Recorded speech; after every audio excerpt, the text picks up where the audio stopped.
From the moment I could understand things, it was obvious. My older brother, Tommy, was the golden child, while I was just the afterthought. Nicole, make sure you're home by 3:30 to help your brother with his lunch, Mom would say nearly every morning before school. I was 12, he was 15, and apparently making his own sandwich was out of the question for our family's prodigy. But Mom, I want to join the art club after school, I'd plead, already knowing it was pointless. Your brother has football practice, she'd say with that final look, as if my voice barely registered. He needs proper nutrition, you know how important that is for him. Meanwhile, Tommy would be sprawled on the couch, tapping away on his latest iPhone, a birthday gift that made my hand-me-down flip phone feel like a relic. Yeah, Nikki, he'd smirk, not even glancing up. Be a good sister. Dad wasn't much different. Nicole, this is good practice for when you're a wife, he'd tell me, as though taking care of Tommy was the pinnacle of my aspirations. A woman needs to know how to take care of her family. Day after day, I'd rush home from school, throw together whatever Tommy wanted, iron his clothes for the next day, and try to cram in my homework. While I was buried in chores, Tommy would be off at one of his countless activities: football, debate club, computer programming. Mom and Dad made sure he had every opportunity they could dream up. The only person who seemed to truly see me was Grandma Rose. Her old Victorian house across town became my sanctuary. Whenever I could, I'd bike over there, racing through the tree-lined streets until her cozy wraparound porch came into view. There's my girl, she'd call from her garden, her silver hair glinting in the sunlight. In her house, there were no favorites, no golden children, just warmth, cookies, and love that didn't come with conditions. Her place was old and a little worn, with creaky floorboards and peeling wallpaper, but every imperfect inch felt like home, and the way Grandma treated us was what made it special. Whether it was Christmas, a birthday, or just a regular weekend, she made sure Tommy and I got the same treatment, the same thoughtful gifts, the same loving hugs. It drove Tommy absolutely crazy. One day, it all boiled over. It was Tommy's 16th birthday, and Grandma had gotten us both new tablets, identical high-quality ones. Tommy looked at his and exploded. Are you kidding me? He yelled, his face red with anger. Nicole gets the exact same thing as me on my birthday. Grandma sat calmly in her armchair, hands folded. Tommy dear, I love you both equally. That's not fair, he was practically shouting. Mom and Dad give me better stuff because they know I deserve it. I'm the one with the grades, the sports achievements, the future. Nicole just exists. I felt stunned, but Grandma didn't even flinch. She stood up, somehow towering over him. Thomas Michael Parker, she said, her voice calm, sharp as a knife. You will not speak about your sister that way in my house or anywhere else. Tommy stormed out, slamming the front door so hard that Grandma's china teacups rattled. I thought that was the end of it, but the next day, Grandma showed up at our house, unannounced. I listened from the top of the stairs as she confronted my parents. Her voice was low but firm. The way you're raising these children is unacceptable, she said. The favoritism needs to stop. Mom tried to argue, we're doing what's best for both of them. Grandma's voice was cold. Is that what you call it? Well, if you want my financial support for their upbringing, things need to change. I could hardly believe what I was hearing. Later that night, I overheard my parents talking. We can't afford to lose her money, Mom whispered. We need it for Tommy's college fund. I know, Dad sighed. We'll have to play along, give Nicole some things too, keep her happy. Within a week, everything changed. I was finally enrolled in the piano lessons I'd begged for since I was 10. A new iPhone appeared on my nightstand, and my parents even started asking about my day. But it all felt hollow. The next time I saw Grandma, she was in her garden, tending to her roses. She looked at me with a knowing smile. You know, dear, she said, clippers in hand, I get detailed reports of how every penny of my support is spent. Your parents seem to be making much better choices lately, don't you think? It was a strange, bittersweet feeling, realizing that my parents' affection came with strings attached. They ask about my day, attend my school events, and buy me things, but I knew their hearts weren't in it. Their eyes still lit up in a different way when Tommy walked into the room. Eventually, I learned to accept it. At least now, I didn't have to spend every afternoon as Tommy's personal maid. When Tommy graduated high school and got into a university 3 hours away, it was like he'd won the Nobel Prize. Mom and Dad threw a huge party, inviting everyone they knew. Grandma Rose sat in the corner, watching with that knowing look in her eyes. For the first few months, family dinners were filled with tales of Tommy's college life, his professors, his bright future. Then one day, Dad came home waving an official-looking letter, his face purple with rage. Tommy was on academic probation, at risk of expulsion. All those study sessions he'd been boasting about had really been parties. Grandma Rose showed up the next day, angrier than I'd ever seen her. "If you don't get that boy in line," she told my parents, her voice like steel, "don't expect me to pay for another college when he gets himself kicked out." The threat of losing Grandma's support sent my parents into a panic. They drove to the university that weekend. Whatever they said must have shaken Tommy, because when he called home the next week, he sounded different, subdued. For once in his life, he'd had to face real consequences. By some miracle, he managed to pull his grades up enough to stay in school, and he eventually graduated. Meanwhile, I was accepted into the business management program at a nearby college. Grandma paid my tuition, though my parents barely seemed to notice. When I was in college, making the dean's list was celebrated with nothing more than a phone call from Grandma. 4 years flew by, and suddenly, it was graduation day. Grandma was there, beaming proudly. My parents showed up too, but they spent most of the ceremony talking about Tommy's new job. By then, I didn't care. I had my degree and, better yet, a job offer from Parker and Associates, one of the largest marketing firms in town. When Grandma Rose passed away, it felt like the world paused. At her funeral, I could have stopped staring at her garden, wondering who would care for her beloved roses now. A week later, we gathered in her attorney's office for the reading of her will.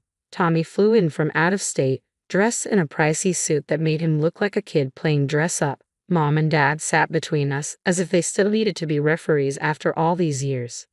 Mrs. Rose Parker's estate, the attorney began, is to be divided between her 2 grandchildren, Nicole and Thomas Parker. The division is to be decided by their own choice. One will receive the house, and the other $500,000.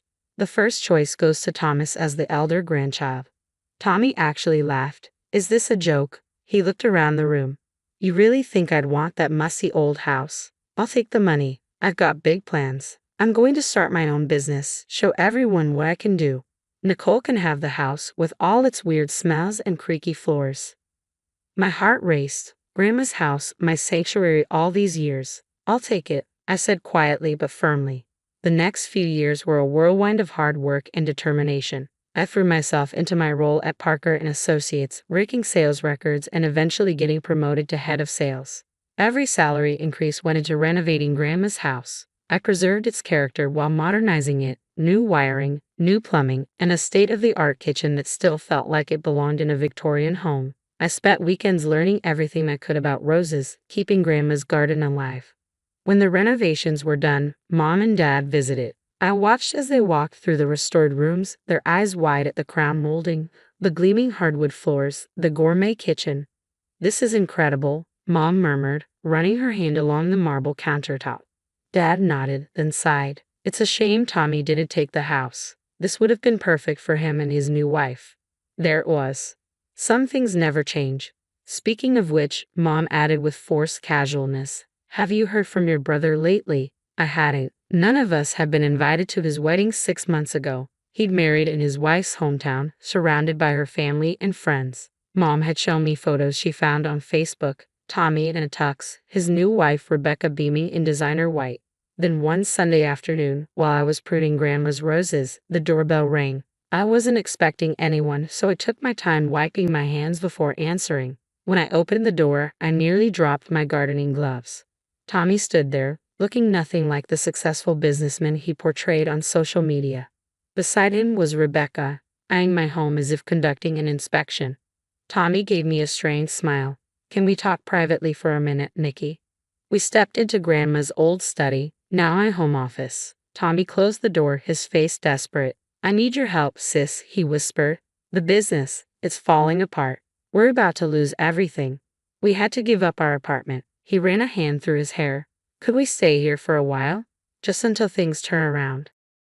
I stared at him, stunned. Tommy had never asked me for anything, unless you counted all those years of entitled demands. But for the first time, I saw my brother, not my parents' golden child. "Okay," I heard myself say, but only temporarily. The next morning, the doorbell rang again. This time it was Mom and Dad, practically bursting with excitement. We came as soon as Tommy told us. Mom rushed past me to hug Rebecca. "Oh, sweetheart, we're so happy to finally meet you in person."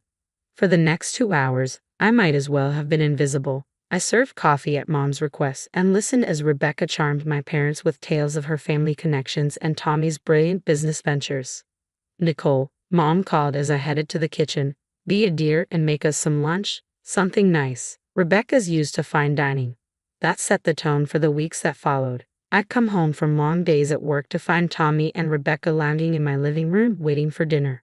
One evening, as I walked through the door, Rebecca glanced up from her phone. "Aren't you going to start cooking?" she asked, barely looking at me. "We're starving." I had just worked a 12-hour day. I dropped my briefcase and replied, "Why don't you cook something?" Rebecca's head snapped up, her eyes narrowing. "Excuse me, you should be grateful we let you stay here at all. The least you could do is cook decent meals." I turned to Tommy, bewildered. He pulled me into the study, closing the door behind us.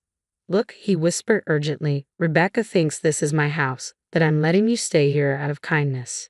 She comes from money, Nikki. She's used to a certain lifestyle. If she finds out I'm broke, she'll leave me." I stared at my brother, once so proud, now reduced to begging me to lie to his wife. "Fine," I finally said. "I won't tell her, but you two need to start treating me with respect in my own home. No more demands, no more attitude. Deal?" "Deal," Tommy said, relief washing over his face. True to his word, Tommy's demands for home-cooked meals stopped. Instead, I'd come home to find takeout containers from upscale restaurants scattered across my kitchen.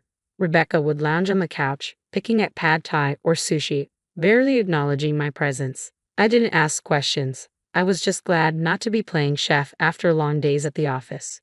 The arrangement worked for a while. They stayed out of my way, and I stayed out of theirs, until I got a call from Mom.